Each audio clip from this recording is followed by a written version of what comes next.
ਪ੍ਰਧਾਨ ਮੰਤਰੀ ਨਰਿੰਦਰ ਮੋਦੀ ਗੁਜਰਾਤ ਵਿਖੇ ਅੱਜ ਦੂਜੇ ਦਿਨ ਦੌਰੇ ਤੇ ਨੇ। ਇਸ ਮੌਕੇ ਉਹਨਾਂ ਨੇ ਇੱਕ ਵਿਸ਼ਾਲ ਰੈਲੀ ਨੂੰ ਸੰਬੋਧਨ ਕੀਤਾ ਤੇ ਨਾਲ ਹੀ ਵਿਰੋਧੀਆਂ ਲਈ ਵੀ ਉਹਨਾਂ ਦੇ ਤੇਵਰ ਤਲਖ ਵਿਖਾਈ ਦਿੱਤੇ।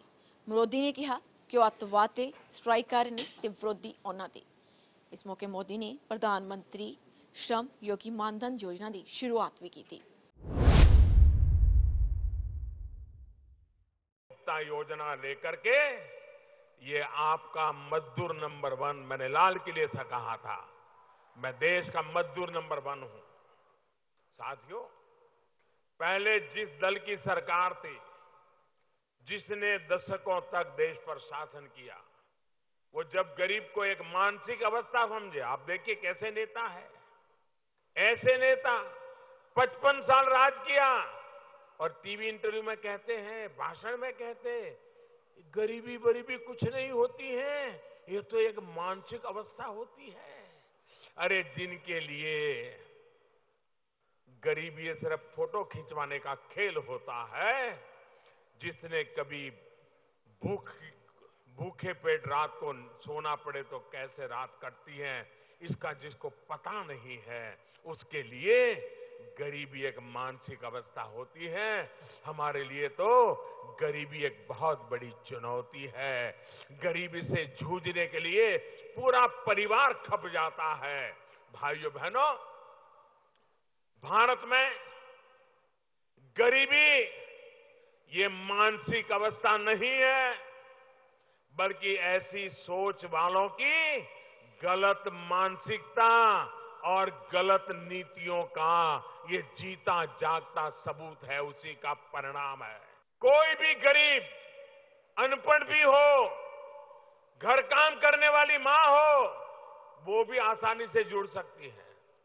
यहां इस मंच पर आपको पहले भी जानकारी दी गई है, लेकिन मैं देश के करोड़ लोग इसको सुन रहे हैं, इसलिए जरा विस्तार से बताना चाहता हूं, ताकि आपको और देश में मेरे किसी श्रमिक भाई बहन को कोई भ्रम न हो और वो इस योजना की अहमियत और बारीकियों को समझ सके।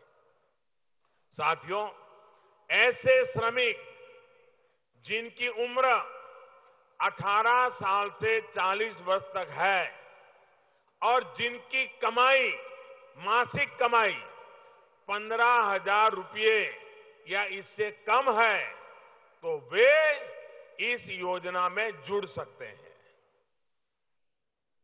योजना का हिस्सा बनने के लिए आपसे हर महीने 55 रुपये से लेकर के 200 रुपये तक का मामूली अंशदान लिया जाएगा।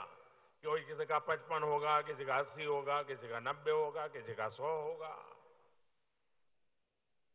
और आपको कितना योगदान देना है, ये आप आज किस उम्र के हैं इसके आधार पर तय करेगा होगा।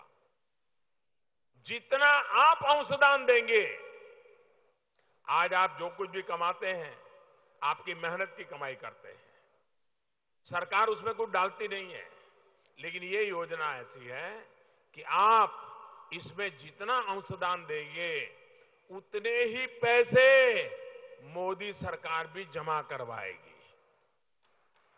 अगर आप हर महीने 100 रुपया देंगे तो हम भी उनमें 100 रुपया नया और डालेंगे। अगर आप हर महीने 110 रुपया देंगे तो हम भी 110 रुपया डालेंगे। अगर आप हर महीने 150 रुपया देंगे तो हम भी इसमें 150 रुपया डालेंगे।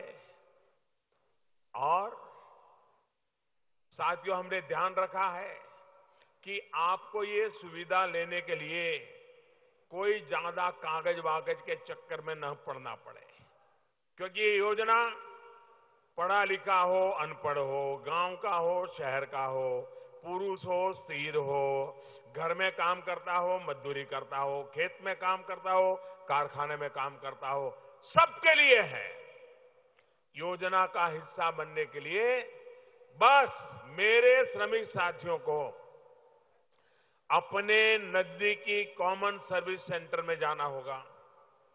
वहां एक फॉर्म भरवाया जाएगा जिसमें आपके आधार नंबर और बैंक में जो जनधन खाता है उसकी जानकारी चाहिए। बाकी कोई कागज आपको जमा नहीं करना पड़ेगा। आपका काम सर्विस सेंटर पर सिर्फ कुछ ही मिनट में हो जाएगा। और यही तो है डिजिटल इंडिया का कमाल। डिजिटल इंडिया का मजाक उड़ाने वाले, उसे गंभीरता से न लेने वाले कॉमन सर्विस सेंटर की अहमियत कभी समझ ही नहीं पाए। साथियों, 2014 से पहले देश में जहां लगभग 80,000 कॉमन सर्विस सेंटर थे, वहीं अब हमारी सरकार में इनकी संख्या बढ़कर के 3 लाख से ज्यादा हो गई है। अब यही सर्विस सेंटर प्रधानमंत्री श्रम योगी मानधन योजना से जुड़ने की इच्छा रखने वाले कामगार साथियों की सहायता करेंगे। भाइयों और बहनों, ये भी याद रखिए कि कॉमन सर्विस सेंटर में प्रक्रिया पूरी करने के दौरान आपको इस प्रक्रिया का एक नया पैसा देना नहीं है। वो जो कॉमन सर्विस सेंटर वाला जो मेहनत करता है, उसको जो खर्च होता है, उसका पैसा भारत सरकार दे देगी। आप मत देना, ये याद रखना। 30 रुपया जितना उसका खर्च होगा, वो भारत सरकार कॉमन सर्विस सेंटर वालों को दे देगी, ताकि मेरे मजदूर भाई बहन को ये 30 रुपया उसके जेब से देना न पड़े। दूसरी बात ये भी ध्यान रखिए कि आप कितना कमाते हैं, इसका प्रमाण देने की आपको जरूरत नहीं है। आप 15,000 कमाते हैं, 15,000 से कम कितना कमाते हैं, 9,000 की, 11,000 की, 12,000, आपको कोई सर्टिफिकेट देने की जरूरत नहीं है। ये मोदी को आपकी ईमानदारी पर भरोसा है, और मेरा देश के मजदूरों पर, देश के गरीबों की ईमानदारी पर सबसे ज्यादा भरोसा है। साथियों, फॉर्म भरने के बाद आपको अपने अंशदान की पहली किस्त वहां नकद जमा करानी होगी, पहली किस्त। और उसके बाद हर महीने आपके बैंक खाते से आपका अंशदान कटता रहेगा। रुकते एक छोटी सी ब्रेक के लिए हाजिर होने हैं।